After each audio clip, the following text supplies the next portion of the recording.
Welcome. Let's talk about BBNaija from last night till now, which is about past 6. So let's just talk about everything that's happened, and then tomorrow we're going to talk about what happened tonight, the party, and everything else. Okay, I'm gonna start because I ended where the fights were still happening. Like, okay, they've set, like, okay, the housemates have separated them, but and then Big Brother called them for a brief, so they all had to be together. And Angel was still saying to Boma, for it, calling him names, which I don't blame her for doing, because I'm sorry, he pushed her button, and I do understand. Like, when someone has pushed your button to an extent whereby you want to do something, you cannot do something, you're not gonna let them go. Yeah. So Cross is a G for telling Boma that he was wrong, because in this Big Brother house, what I noticed is that people are very wishy-washy. They are not real. They're there because, okay, they're always thinking of what the public is thinking, what the public thinks, and all of that stuff. So I like the fact that Cross really called Boma out and said, no, you were wrong. She didn't say, I didn't even hear her call you is it fuck you? But she just said it like in a passing sentence, and they always use the swear word. So how come this particular fuck you is bigger than the other one? She didn't say fuck you, just say, oh, if so, then fuck you, then I'm not. Like, that's how it was not like a big deal. So I like the fact that he said that, oh, Cross is lying and all that in his diary session. He's just ridiculous, and at this moment he should get Queen's name out of his mouth, because he just keeps on calling Queen. Because he tried this whole thing with Jackie. He thought that he's gonna come there, he's gonna be okra, he's gonna flirt with all the girls. They're all gonna be fighting and butting their head on him. I think he's a narcissist. Seriously, I just concluded that today, because when he was in his diary session, he did nothing wrong, like nothing wrong. Every other person is wrong, he's just a nice, sweet, loving. That guy is a narcissist, like literally. That's what I concluded today. Okay, and then Tiwa Savage EP, they all listened to the EP, and it was really good. Like, it was good. It was slow, not too jammy jam, but it was really good. And then the winner of the playlist, this one was Jackie B. She won 500k.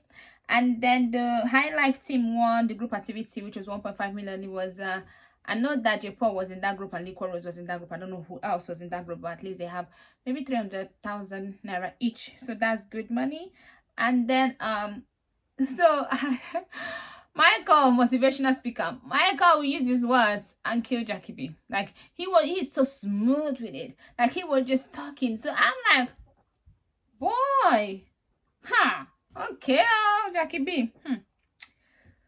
And then Boma was now requesting to talk with Big Brother. J-Paul Sasuke was making J-Paul's hair, and you can hear J-Paul talking into the mic that he's standing in front of that room. He wants to talk to Big Brother or any representative. I think he actually does think he's right.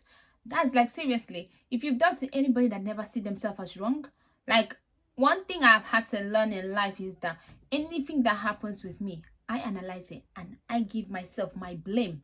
Like, I have done this, that. Even when I do nothing, sometimes I am to blame because I did nothing. Sometimes it's like, you have to always in this life learn how to take responsibilities for the things that you issue. And mostly Nigerians, most time, because every bad thing that happens, if we're not successful, is with village people. So we've learned how to apportion the blame to other people and not to ourselves. And most people do that, but they just don't see. And that's narcissistic behavior. It doesn't mean you might not just be a narcissist here, but you're just someone that you never see yourself as wrong here. That's like you're awaiting narcissist, or you have narcissistic potential. How about that? Okay. So then today, Saga and Michael won the best pickup line. I think that Michael won it. But oh well, 2 people winning money. That's good. I think they both 100k. And then best dressed, it was White Money and Queen. Yeah, they changed their outfit twice. So yeah, that was, and they killed it, to be honest. They were funny. I laughed. And then the Red Hot, which is Angel and Pere, won 200k each. They were the one that won the best picture. And then the best presentation was the Licorice, J-Paul, and Saga group. The 3 group. I think they were triple something. So they are the ones that won it.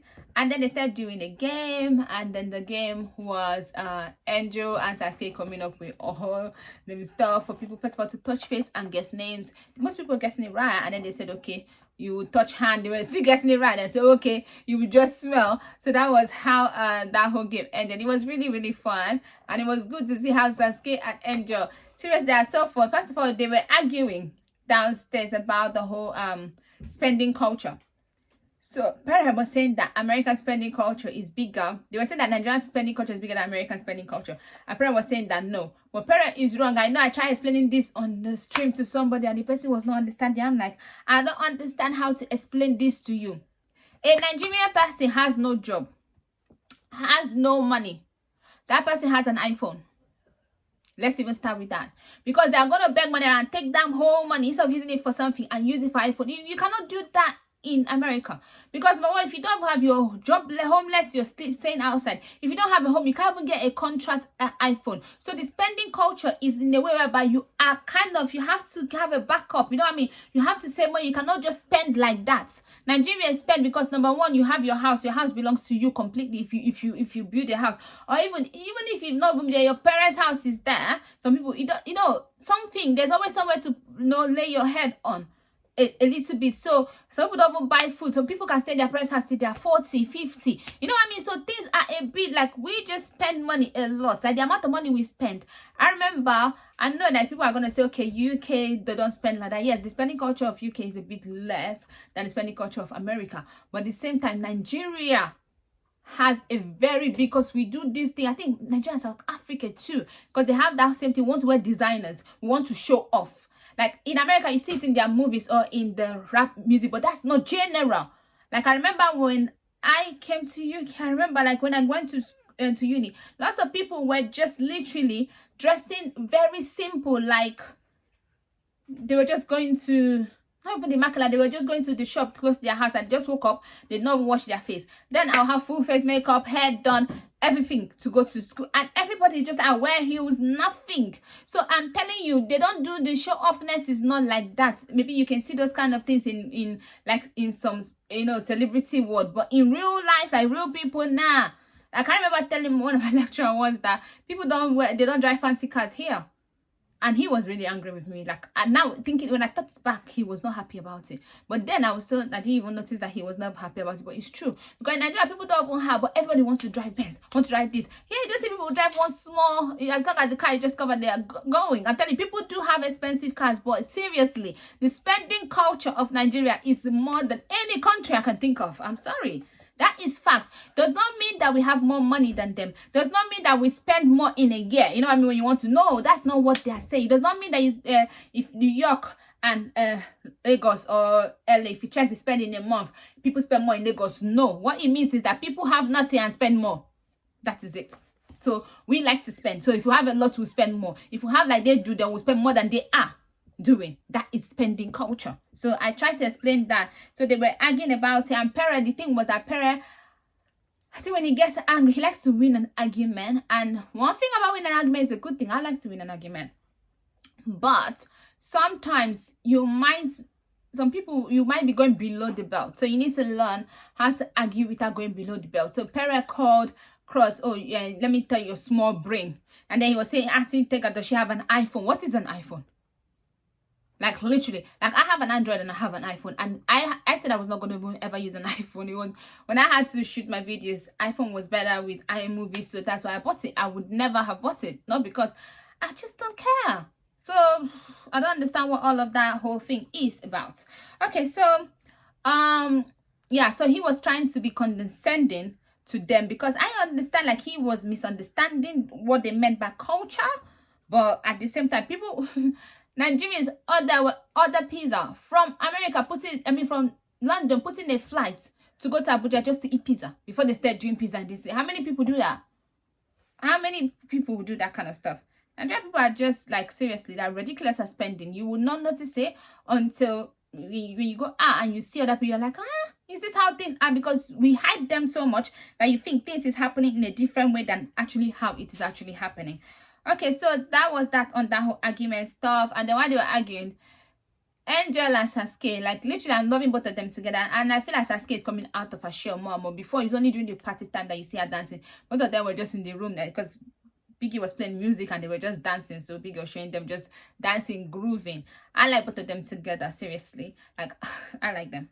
They're just cool people. Okay, then diary sessions happen. The ones that are trending is YOUSEF. So because YOUSEF said that Pere seems like a hard person, but you know what I mean, he's a softie and like he's nice, he doesn't and talk on someone. Like, he doesn't just take someone's this thing, like, you know, he talk good about Pere, and then he talk good about Liquor Rose, like she's shy and bold at the same time. I understand that, like, some people can, you know, like, and all of that. So he talked well about Emmanuel, so all of that is training, because obviously he talk good about lots of people's faith. But I feel like one thing, people underrate YOUSEF, because YOUSEF is quiet. So most of the times people that are quiet, they are talkative to people that they are comfortable with. So that's why if you notice in the diet session, it just feels like it's only him and himself. So he just be going around in circles, maybe because he doesn't have the time to actually talk to people normally, like he would when he's home, because he's comfortable with people at home. But people that are quiet, they're very observant. Like Emmanuel is also quiet, but he's very observant. So you have to always know that those people are the way they are. And then the whole J Paul asked Biggie if he can get flowers. He wants to buy Sasuke flowers. I said, oh, Cross, so ewo. Hey, I want Cross and Sasuke. Oh, God, have mercy on me. Oh, I don't even know why. Like, literally, I was talking with Sasuke on her own, and then Cross now came in, and I saw that, like, their connection is electric. And now, and Sasuke was liking him too, and I felt like they are good. I felt like Cross is that kind of person that you might misinterpret, but he's actually really, really a better person than most other people are. I know he gets drunk, and people say Sasuke is trying to change him. Yes, because he gets drunk all the time and then he's passing out. Would you not want to change someone that gets drunk and is always passing out? And you know, there are some things that he does. Like, he needs a woman that would hold him to task a bit, whereby to, you know, and all that. But he already knows what he wants in a relationship, and I feel like he's going to make a very good boyfriend and a very good husband. But J Paul is putting in so much work, so I do see why Sasuke is for him, though. It's leaning towards him, because the guy is putting in 120%. That's all. So, and that is all for now. At the moment, Liquor Rose and Emma Rose, they're just sitting down talking in the living room. And yeah, so that is that. I will talk about everything else that happened.